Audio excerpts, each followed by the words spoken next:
આણંદનગરમાં આજે ઉત્સવ છે. શંખેશ્વરા પ્રભુની નિશ્રામાં ઉત્સવ આવી રહ્યો છે. ધર્માનુરાગી ત્રિસ્તુતિક શ્રાવિકા પરિવાર. ધર્મલાભ. દેવગુરુની કૃપાથી શાતા વર્તે છે. વિગત: આજનો દિવસ અર્થાત ગુરુવારનો દિવસ અને ચૈત્રવદ એકમનો દિવસ.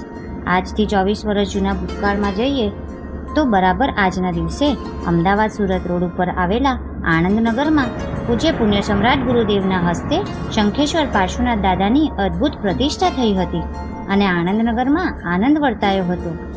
આજે પાર્શ્વનાથ દાદાની વાત નીકળી છે તો શંખેશ્વર તીર્થના દાદા પારસનાથને પણ વિચારી લઈએ. શંખેશ્વર પારસનાથ દાદા અતિ પ્રાચીન છે તો ત્રણેય લોકમાં અર્થાત દેવલોક, મનુષ્યલોક અને અધોલોકમાં પણ દેવ મનુષ્યાદિ વડે પૂજાયેલા છે. જરાસંઘની વિદ્યાથી બચવા 56 કરોડ યાદવોના પ્રાણની રક્ષા માટે દેવલોકમાં પૂજાતા આ પ્રભુજી અઠ્ઠમ તપની આરાધના વડે મનુષ્યલોકમાં લાવવામાં આવ્યા અને સ્થાપિત કરવામાં આવ્યા. મહત્વનો મુદ્દો જો વિચારીએ તો આપણા દાદા ગુરુદેવ રાજેન્દ્ર સુરીશ્વરજી મહારાજ સાહેબની ઉપરની 5મી પાઠ પરંપરાએ થયેલા પૂજ્ય આચાર્ય ભગવંત વિજય રત્ન સુરીશ્વરજી મહારાજ સાહેબે આજથી 320 વર્ષ પૂર્વે પ્રતિષ્ઠા કરી હતી, જે શંખેશ્વરા પારસનાથ દાદા આજે જીન શાસનના મુખ્ય રૂપે પૂજનીય પરમાત્મા તરીકે એક છે. આ શંખેશ્વરા દાદાની પ્રતિષ્ઠા સ્થાપના નિક્ષેપે પણ ભાવ નિક્ષેપ તુલ્ય કાર્ય કરનાર અર્થાત વર્તમાનમાં તીર્થંકર વિચરી રહ્યા હોય તે રીતે કાર્ય કરનારી બની રહી છે.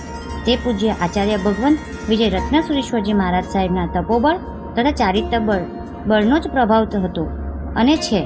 આ શંખેશ્વર તીર્થમાં પૂજ્યપાદ ગુરુદેવના ઉપદેશને પામી ભાવિકો દ્વારા નવકાર તીર્થનું તથા વેદલિયા પરિવાર દ્વારા સાધર્મિક ભક્તિ તથા શ્રમણ શ્રવણી ભગવંતોની ભક્તિ સ્વરૂપ જીયા ભવન નિર્માણિત થયેલ છે. જ્યારે પણ શંખેશ્વર દાદાની ભક્તિ કરવા જાઓ ત્યારે પ્રભુની ભક્તિ સહ તેના ગર્ભમાં છુપાયેલા પૂજ્ય આચાર્ય ભગવંત રત્ન સુરીશ્વરજી મહારાજ સાહેબ કે જેમના હાથે આ તીર્થની પ્રતિષ્ઠા થયેલ છે તે અવશ્ય યાદ કરશો. બાકી આણંદના શંખેશ્વરા દાદા પાષાણ નિર્મિત નહીં પરંતુ પંચધાતુથી નિર્મિત છે, જે ત્રિસ્તુતિક પરંપરાનો ગૌરવ છે. અને આ જ દાદાના સાનિધ્યમાં આણંદવાસીઓને ચાતુર્માસ આ વર્ષે મળ્યું છે તે ભાગ્યની વાત છે, સદભાગ્યની વાત છે. લિખિતન ગુરુ જયંત અંતેવાસી મુનિજી નાગમ રત્ન વિજયજી. ચૈત્રવદ એકમ 2080 નવસારી દાદાવાડી.